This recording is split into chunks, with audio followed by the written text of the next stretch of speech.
Story of this test. Using a Panasonic card. Panasonic card. Constantly doing this. It's super annoying.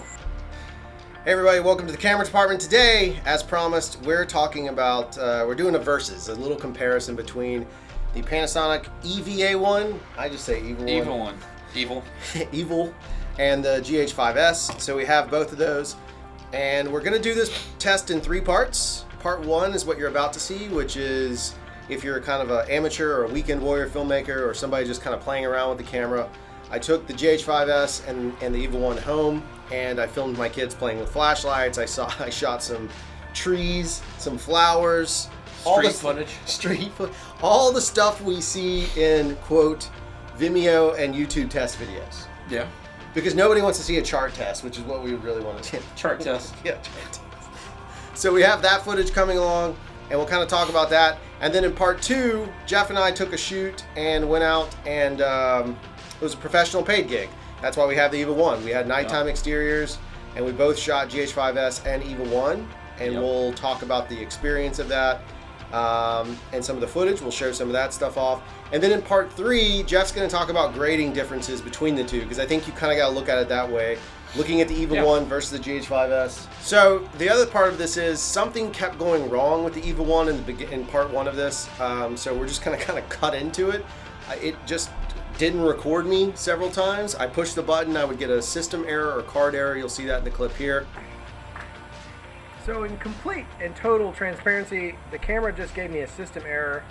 I don't know why. I'm assuming it's because I was recording 422 full 4K, DCI 4K, and it didn't like it. The catch is I was using Panasonic V90 cards to do that. I am shooting in Vlog. I am set at 800 ISO, and that's what it is.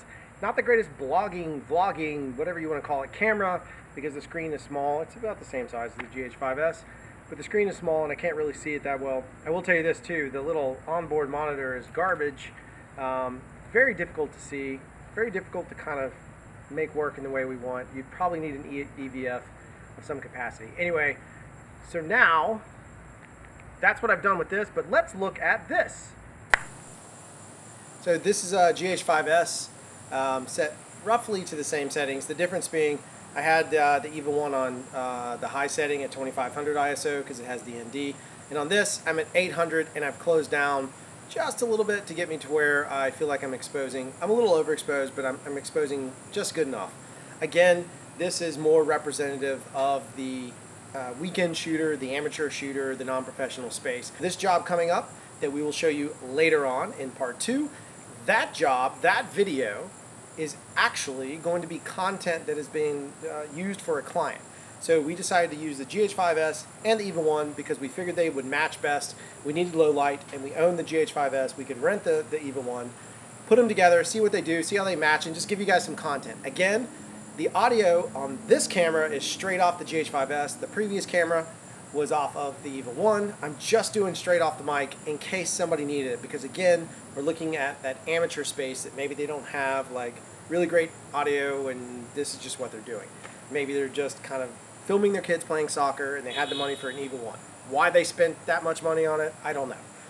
This to set up way easier to me, faster. It's in my hands. I'm messing with the buttons. I'm good to go. I've also dealt with this camera longer, so in fairness, the EVA1 is somewhat of a new camera in my hands. It's the first time I've played with it, and we really only get about just over 48 hours. We get just over 48 hours with the camera, and so we're just going to kind of do that sideline. So in this test sequence, I'm going to go shoot the stuff that people seem to shoot when they don't really have a paying gig, which will be flowers and some trees, the sun, and whatever random crap I can come across. And then I'll do some nighttime testing with my kids, with flashlights, running amok, and we'll see what that looks like. Here we go.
And then the shooting errors I was having, I think I diagnosed the problem.